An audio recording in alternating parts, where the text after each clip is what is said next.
네, 안녕하세요. 기용남입니다. 내일 있을 주요 테마 세 가지 골라왔습니다. 첫 번째는 미 국무부가 한국은 민주주의 국가이다. 그러니까 대북 전단 금지법은 재검토할 수 있어. 라고 이야기를 하면서 인권위원회가 13일 날 미국 시간이죠. 이 법을 재검토할 수 있다라는 입장을 밝혔습니다. 대북 전단 금지법이 뭐냐면 북한이 2020년 6월에 김여정 그 노동당 부의장이 저거 했잖아요. 저 남북 연락사무소 폭파해 버렸잖아요. 그 이후에 만들어진 법입니다. 북쪽으로 전단지 보내지 마라 라는 법입니다. 그러니까 그게 문제가 있다 라는 식의 이야기를 하기 위해서 미국이 지금 이야기를 하고 있는 거고, 우리나라 입장에서는 좀 그렇죠. 아무리 미국이 형님 나라이긴 하지만 우리나라 법 가지고 왈가불가하는 거는 내정 간섭이 아니냐라는 식의 이야기를 할 수는 있겠습니다. 어쨌거나 중요한 건 이게 문제가 아니라 이게 문제예요. 내일이 우리 김일성 수령님의 생신이십니다. 그분이 이제 그분이라고 얘기해야 되나? 아무튼 김일성이 생일이기 때문에 북한에서는 가장 큰 행사입니다. 그리고 예전 사례들을 살펴보면 김일성 생일 맞이해서 태양절 맞이해서 미사일도 쏘고 그랬었어요. 여기 내용이 좀 있는데 2017년도에 탄도미사일 날려버린 적이 있죠. 그리고 2014일 날에 미사일 또 발사한 적이 있고요. 그래서 태양열 관련해서 미사일 뻥뻥 날려버린 적이 있습니다. 그리고 최근에 도발 징후가 포착되고 있다라는 이야기까지 나오고 있잖아요. 그렇기 때문에 지금 미국이 이런 식으로 북한을 자극하는 것은 북한이 뭔가 이렇게 돌발 행동할 수 있는 빌미가 될 가능성이 있지 않겠는가라는 생각이 듭니다. 그 때문에 저는 방위산업 관련주들을 한번 뽑아봤죠. 많이 준비하지는 않았어요. 딱 보면 눈에 띄죠? 이때 무슨 일이 있었어요? 김정은이 죽은 거 아니야? 라는 소문이 들면서 주가가 빠바박 하고 100% 이상 급등이 났었던 시기입니다. 그 다음에 김정일이가 딱 등장하자마자 김정은이가 등장하자마자 주가 빡 하고 빠졌다가 관계에 또 어색해지다가 남북 그 연락사무소를 폭파해버렸죠. 여정이가. 그때 이렇게 크게 날아갔었습니다. 그때 전쟁 나는 거 아니야? 라는 이야기까지 나왔었고, 이때 가장 크게 치고 올라갔었던 아이가 바로 빅텍입니다. 이 빅텍이 이 방위산업주 관련 주 중에는 이게 가장 대장이다. 북한 관련해서 북한이 만약에 미사일을 발사한다면 가장 대장으로 치고 올라온다. 여기서 보면 나머지 애들은 퍽 하고 올라오는 모습이지만 얘는 쭉 하고 올라오는 모습이잖아요. 그래서 북한이 진짜 미사일을 쏘면서 뭔가 도발을 한다 라는 이야기가 들리면 바로 빅텍입니다. 그래서 빅텍 관련주는, 빅텍은 한번 슈팅이 나올 때 한 방에 빵 하고 뛰는 그런 모습을 많이 보이거든요. 빅텍 차트 한번 볼까요? 빅텍의 1차트를 한번 보시면 한번 슈팅이 이런 식으로 나옵니다. 한번 빵, 한번 빵, 한번 빵. 그러니까 슬금슬금 올라오는 거는 그냥 슬금슬금 올라오는 것뿐.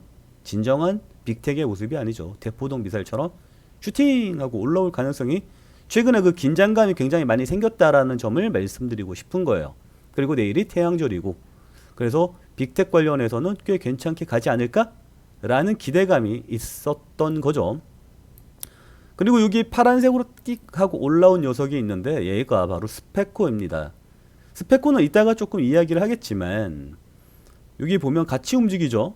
여기서는 심지어 빅텍보다 많이 움직였습니다. 김정은 이상설에서는. 그리고 그 연락사무소 폭파 때도 2등으로 상승하는 모습이 보여서 스페코 역시 방위산업주 테마주 중에 2등의 위치를 고수하고 있었죠. 근데 여기에서 한번 슈팅이 세게 나오고 여기서 세게 나오는 이 모습이 나오고 있는데, 이때가 뭐였냐면 풍력 관련해서 슈팅이 나왔던 사례입니다. 그래서 스페코는 방위산업과 풍력 두 가지를 모두 포함하고 있다. 그리고 최근에 기세가 꽤 괜찮다라는 점. 그러니까 두 가지 옵션을 모두 가지고 있다. 근데 지금 그 두 가지 옵션이 모두 호재이다 라고 말씀드리고 싶어요. 그 내용에 대해서 조금 알아보자면 이런 내용이 있죠. 다음 주 목요일에 바이든이 40개국 정상들을 초청을 해서 그 환경 기후 관련해서 기후 변화 정상회의를 진행을 합니다. 이게 그냥 기후 변화 정상회의로 갈 것 같지는 않아요. 지금 중국이랑 미국이랑 상황이 최악으로 치닫고 있는 상황입니다. 그리고 아까 뉴스 보니까 또 필리핀이랑 중국이랑 또 꾸당꾸당 하고 있더라고요. 거기에 또 미국 형님들 또 뒤에 업고 필리핀이 까불까불 거리는 거겠죠. 그리고 미얀마가 또 그 군부가 중국 믿고 까불까불 하고 있는 거고, 민중들은 미국 보고 도와달라고 이야기하고 있는 거고. 그래서 히토류 관련주들이 계속 상승을 하는 모습을 보였는데, 최근에 얘네들이 좀 중국이 미국한테 악수를 청하는 모습이 좀 나타나고 있습니다. 우리 좀 화해하지 않을까? 화해 좀 할래? 뭐 이런 식으로 이야기를 하고 있어요. 그래서 지금 미국에서 기후 협약을 핑계로 특사를 중국에다가 파견을 하겠다라고 이야기를 합니다. 일단 해빙은 어려워라고 이야기는 하고 있지만 어쨌거나 미국 쪽도 뭔가 이렇게 액션을 좀 취하는 듯한 느낌이 들고 있고요. 그리고 우크라이나랑 러시아랑 또 꾸당꾸당 하고 있죠. 거기에 그 우크라이나는 미국한테 좀 도와줘라고 이야기를 하고 있는 거고, 러시아는 야 저거 원래 우리 땅이야 이러면서 땅 가지고 또 분쟁하고 있습니다. 거기에서 또 푸틴이랑 미국이랑 또 꾸당꾸당 하고 있으니까 푸틴이 야 우리 한번 만나자 라고 지금 정상회담 제의를 한 상황입니다. 어쨌거나 그래서 지금 시진핑 포함 푸틴 포함 40개국에서 다음 주 목요일에 정상회의가 있다. 대의 명분은 뭐다? 기후협약이다 라는 내용이죠. 그러면 기후협약 관련해서 관련주가 움직일 가능성이 있겠죠. 그리고 태양광, 풍력, 그리고 탄소 배출권까지 관련주들이 움직일 가능성이 있어 보입니다.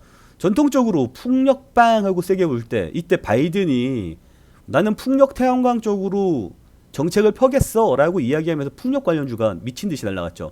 이때 가장 많이 날아갔었던 녀석이 유니슨이라는 종목입니다. 유니슨이 1등으로 올라가는 테마주의 모습을 보였죠. 와, 거의 900% 가까이 급등하는 모습을 보였죠. 근데 지금 뭐 좀 잠잠한 모습을 보인다. 과거에는 영광이 있었다 라고 말씀을 드릴 수 있겠고요. 최근에 찍하고 올라오는 이 녀석이 삼강 MNT입니다. 풍력하면 삼강 MNT가 아닐까라는 생각이 들어요.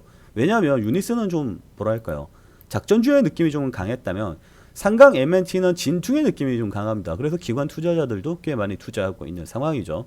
그래서 최근에 빠바박 하고 올랐죠. 이게 왜 올랐어요? 바이든이 인프라에다가 투자를 하겠다라고 이야기를 하면서 쭉 하고 기대감으로 올라왔었던 거고, 지금 아까 기후 정상회담이 있잖아요. 관련해서 슈팅이 한번 나와주지 않을까라는 생각이 들게 만드는 거죠. 공교롭게도 1등과 2등이 모두 풍력이었다라는 점을 말씀을 드릴게요. 그리고 3등 주식입니다. 그린케미칼입니다. 그린케미칼 같은 경우는 탄소 배출권 관련으로 연결이 되어 있습니다. 그리고 최근에 올라온 각도를 보면 꽤 강하게 올라오고 있는 것을 확인해 볼 수 있죠. 그러면 탄소 배출권 관련해서는 그린케미칼이 대장이 아니겠는가 라는 생각이 들죠. 지금 여기에 태양광, OCI 뭐 이런 애들도 들어가 있는 상황입니다. 하나솔루션도 들어가 있고요. 그런데 지금 1, 2, 3등을 잡으면 풍력, 탄소 배출권 이렇게 잡히고 있죠. 그리고 마지막으로 이 녀석은 두산중공업입니다. 두산중공업 같은 경우는 최근에 그런 이야기 있죠. 원자력 관련해서 이야기가 나오고 있잖아요. 참고로 미국의 그 소형 원자로 표준 규격을 맞춘 회사는 두산중공업이 유일합니다. 국내에서는. 그래서 지금 현재 소형 원자로 관련해서는 지금 슈팅이 나오고 있는 상황인데, 얘는 풍력이랑도 엮여 있다. 호재가 두 가지가 같이 엮여 있다라고 보시면 될 것 같습니다. 그리고 요거를 3월 달로 1년치 말고 올 3월 달로 땡겨서 보면 이 슈팅이 나오는 애들이 보이죠? 두산중공업이 만만치 않게 선전을 하고 있고요.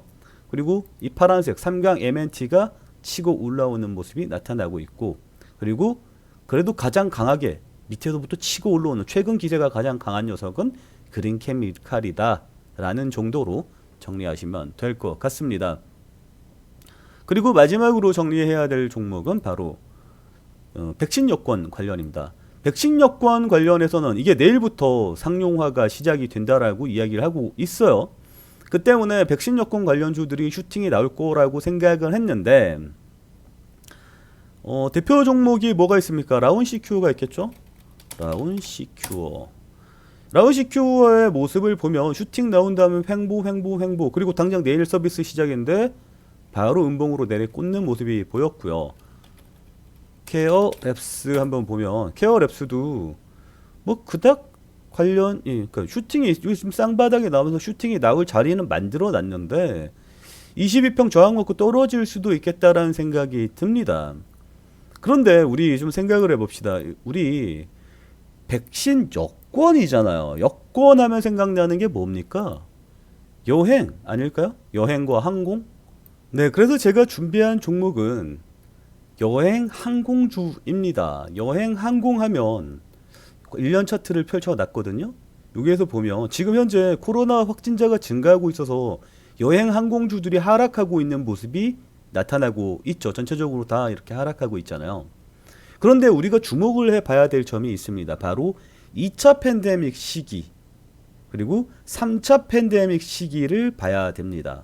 여기에서 보면 특히 3차 팬데믹 시기에 보면 백신 관련해서 기대감이 막 하고 생겼잖아요. 그래서 주가가 막 하고 올라오는 모습이 보였잖아요. 이번에는 백신 여권이 나오니까 점점 실질적으로 가는 거고, 2분기부터 지금 모더나 관련주들 막 상승하고 있죠. 그리고 노바텍 들어온다, 우리나라에서 만든다라고 이야기를 하고 있고, 내일은 또 얀센이 미 FDA에서 긴급 사용 승인 신청을 대기하고 있습니다. 백신이 계속해서 나오고 있죠. 우리나라에선 또 이수 앱지수를 비롯해서 스푸트니크 백신도 만들고 있는 상황이고, 이런 상황이라면 향후에 백신 맞는 사람들이 더 늘어날 거고, 그것을 실질적으로 이어지는 게 바로 백신 여권일 것이다. 그럼 백신 여권이 바로 여행 항공주의 반등의 시초가 되지 않을까라는 생각을 할 수가 있겠죠. 여행주 중에는 가장 많이 상승했었던 녀석, 여행주 대장주는 인터파크입니다. 인터파크가 가장 많이 상승했었고 조정도 꽤 많이 받은 상황이라는 것을 확인해 볼 수 있죠. 2등으로 올라온 녀석은 노랑풍선입니다. 그래서 여행주를 잡으려면 노랑풍선이나 인터파크가 가장 테마가 가장 세더라 라고 볼 수가 있는 거고요. 얘네들 다 여행이에요. 여행이고 항공주 1등이 바로 이 녀석입니다. 진에어. 진에어가 가장 많이 상승했었고 그 다음에 조정도 좀 세게 받고 있는 모습입니다. 그래서 항공주에 투자를 하실 거면 진에어에 투자를 하시고, 여행주에 투자를 하실 거면 인터파크나 노랑풍선에 투자를 하시는 게 더 좋다라고 말씀을 드리겠습니다. 오늘은 여기까지 정리하도록 할게요. 영상 봐주셔서 감사합니다. 마칠게요.